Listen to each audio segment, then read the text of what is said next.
छोटे छोटे वीडियो बनाए जाए और जिसमें दुनिया में घटने वाली गंभीर, भयंकर, त्रासदीदायक, मानवता को शर्मिंदा करने वाली घटनाओं के छोटे छोटे वीडियो और उनकी छोटी छोटी जानकारी और उसके विरुद्ध अच्छे संस्कार देने के बाद अच्छे घटी घटनाओं के भी, मतलब सकारात्मक नकारात्मक दोनों चीजें एक साथ उसमें एडिटिंग करके उसमें एक ही 2-5 मिनट का वीडियो बना करके व्हाट्सएप के माध्यम से हर घर घर तक, प्रत्येक गांव के लेवल पर, शहर के लेवल पर या कॉलोनी के लेवल पर माँ बाप तक पहुंचाया जा सकता है। और उसमें उन विद्वानों का, शास्त्रियों का 1-2 मिनट का उद्बोधन रहेगा कि कुसंस्कार का, कुसंगति का अथवा संस्कार के अभाव का जीवन पर कितना दुष्प्रभाव रहा, कि इसमें वीडियो भी पहले वाला हिस्सा जो इतना भयंकर घटना वाला है, और अच्छे संस्कार उनका फल क्या रहा, ताकि आगे जो आपने वीडियो के अंत में देखा, उस बच्चे ने, उस व्यक्ति ने अपने जीवन में ऐसा किया, उसको अच्छे संस्कार मिले, अच्छी संगति मिली, पाठशाला गया था इसलिए उसने ऐसा किया। इस प्रकार सकारात्मक नकारात्मक दोनों चीजें और उसका उनको प्रेरणा देने वाला थोड़ा सा उद्बोधन रूप से कुछ वीडियो आदि बना करके भी इसमें जागृति का अभियान चलाया जा सकता है। और बच्चों के सामने भी क्या करना चाहिए? आज डिजिटल पाठशाला ले रहे हैं, स्मार्ट पाठशाला ले रहे हैं, बहुत अच्छी बात है। टेक्नोलॉजी का सदुपयोग करने में कोई बाधा नहीं, बल्कि बिल्कुल करना चाहिए। तो बच्चों को धार्मिक शिक्षा देने के साथ साथ नैतिक शिक्षा देने, कुछ अच्छी फिल्में भी दिखाइए उनको छुट्टी के दिन, जैसे कोई गलत फहमी नहीं कर लेगा, मुझे विश्वास है, कर भी लेगा तो कोई विकल्प नहीं। जैसे बच्चों को थोड़ा थोड़ा समझ आने लगे तो बच्चों को राजेश खन्ना की अवतार फिल्म जरूर दिखानी चाहिए। हंसिया रहे क्या? हंसने की बात ही नहीं है। किस लिए? आज बच्चे जो इंग्लिश मीडियम में पढ़ रहे हैं, जिस इंग्लिश मीडियम में रामा शाह की कहानी नहीं है, राणा प्रताप का वर्णन नहीं है, राष्ट्र के लिए बलिदान देने वालों का कोई जिक्र नहीं है, और हमारी संस्कृति का कोई उल्लेख नहीं है, शेक्सपियर की स्टोरियां पढ़ करके बच्चे आज पाश्चात्य संस्कृति की ओर मुड़ रहे हैं। ऐसे बच्चों के लिए रिश्ते भी आंटी अंकल, इसके अलावा ज्यादा कुछ बचा नहीं। तो उन बच्चों को दिखाए क्या परिस्थिति। आप में से बड़े लोगों ने देखा हो, अवतार देखा है क्या? किन किन ने देखा है? बस 2-4 लोगों ने, आप लोगों ने नहीं देखा।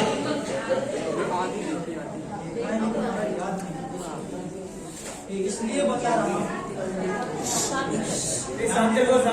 तो समझ में आएगा।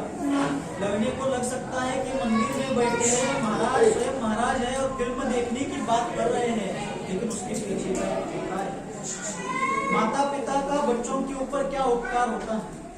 बच्चे कुछ लाभ के लिए, कुछ भौतिक उपलब्धि के लिए माँ बाप के जन्म जन्म के उपकार किस प्रकार भुला देते हैं, माँ बाप के ऊपर किस प्रकार संकट आता है।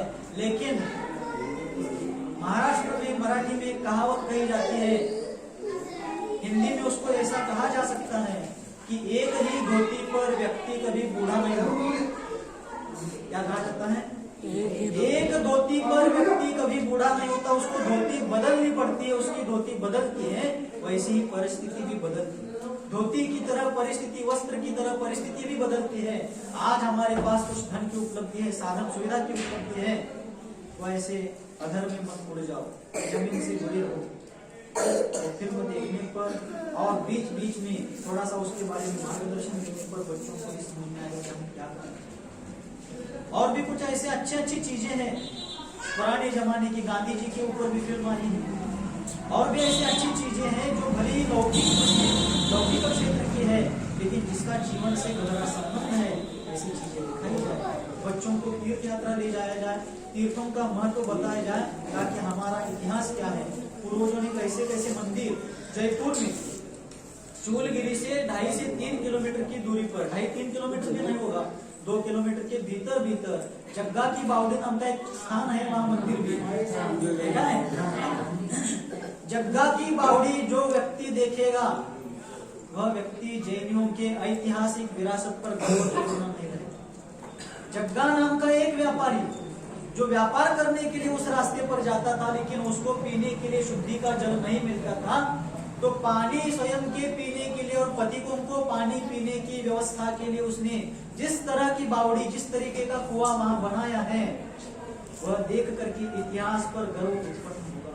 तो बताइए पूर्वज कैसे मंदिर कैसे कैसे निर्माण कर गए, क्या क्या अवदान दिए, क्या क्या बलिदान दिए हैं, इन सभी बातों को बच्चों को बताना होगा।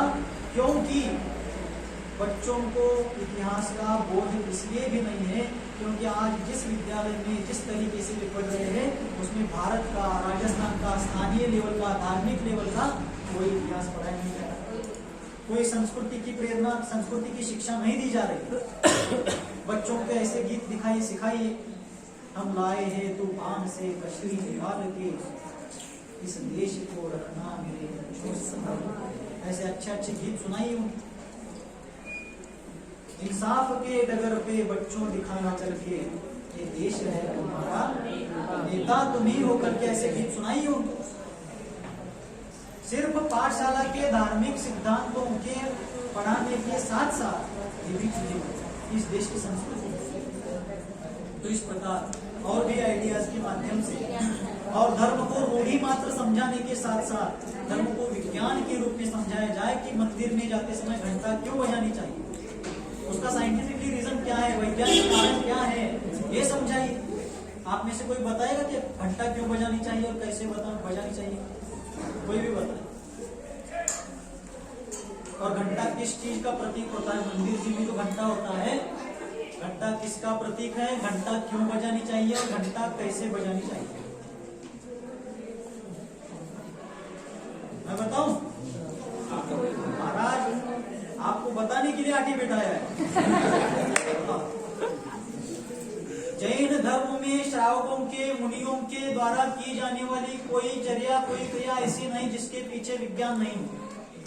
हम विश्वास के साथ कह सकते हैं कि जो भी भौतिक विज्ञान है उस विज्ञान के घुटने जहाँ टेक जाते हैं, वो विज्ञान जहाँ घुटने टेक देता है, भौतिक विज्ञान जहाँ हार मानकर अपने घुटने टेकता है, वहां से वितराग विज्ञान की शुरुआत होती है। विश्व के सारे विज्ञान का उद्गम स्थल जैन धर्म, इसको समझिए। तो घंटा क्यों बजाना चाहिए? घंटा जो है मंदिर समोसर का प्रतीक। मंदिर किसका प्रतीक है? जब चतुर्थ काल में साक्षात तीर्थंकर भगवान होते हैं, वो समोसरण में गद्द कुटी में चतुर्मुख के रूप में विराजमान होते हैं, तो यह मंदिर समोसरण का प्रतीक है। समोसरण के आसपास नवमंडल में, इसमें नवमंडल में 12.5 करोड़ वाद्य बजते रहते, देव दुन्दुभि आदि। तो ये जो घंटा है ना, घंटा है क्या सामने? ये घंटा उन देव दुन्दुभि और बाजों का, उन वाद्यों का प्रतीक है। साथ साथ इस घंटे का आकार गुंबज की तरह, शिखर की तरह है। घंटा किसका प्रतीक हो गया? देव दुन्दुभि का। मंदिर किसका प्रतीक हो गया? समोसरण का।